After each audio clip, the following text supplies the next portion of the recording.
नमस्कार. महाराष्ट्र योजना कॉर्नरमध्ये आपल्या सर्वांचे स्वागत आहे.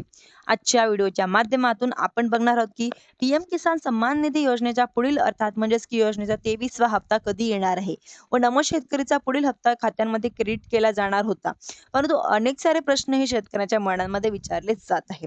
परंतु या योजनेचा काही महत्त्वपूर्ण अपडेट आपण आजच्या व्हिडिओमध्ये बघणार आहोत की केंद्र शासनाच्या माध्यमातून पीएम किसान सन्मान निधी योजनेचा 23वा हप्ता वितरित करण्यापूर्वी काही महत्त्वपूर्ण अशा स्पष्ट निर्देश देण्यात आलेले, ज्यांच्यामुळे आता अनेक सारे जण लाभार्थी या योजनेच्या 23व्या हप्त्यापासून मुकणार आहेत. म्हणजेच की एकंदरीत आपण पाहिलं होतं की पीएम किसान सन्मान निधी योजनेच्या अंतर्गत केवायसी ही बंधनकारक करण्यात आलेली आहे व पीएम किसानच्या ॲप्लिकेशनच्या माध्यमातून फेस ऑथेंटिकेशन म्हणून केवायसी करण्याचं आवाहन केलं जात आहे.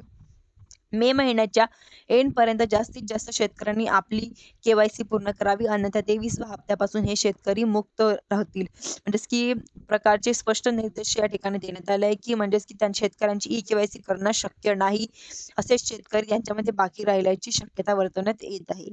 व दुसरं म्हणजेच की कागदपत्र म्हणजेच की फार्मर आयडी, ज्यांच्याकडे शेतकऱ्यांचा लँड शेडिंग डाटा हा अतिशय महत्त्वपूर्ण असणार आहे की ज्यांच्यामध्ये जास्तीत जास्त शेतकऱ्याने 20 मे 2026 पूर्वी आपल्या ॲग्रिस्टाच्या पोर्टलवरती नोंदणी करावी व अशा प्रकारचे आवाहन करण्यात आलेलं होतं. एकंदरीत देशातील स्थिती पहिली तर खूप मोठ्या प्रमाणात पीएम किसानच्या लाभार्थ्यांचे ॲग्रिस्टक फार्मर आयडी काढलेले नाहीत व 22वा हप्ता हा कन्सेशनल स्वरूपामध्ये वितरित करण्यात आलेला होता. परंतु 23वा हप्ता फक्त ग्रस्टक फार्मर आयडी जनरेट झालेल्या शेतकऱ्यांनाच वितरित केला जाणार आहे असल्याची माहिती आता पीएम किसानच्या माध्यमातून देण्यात येत आहे.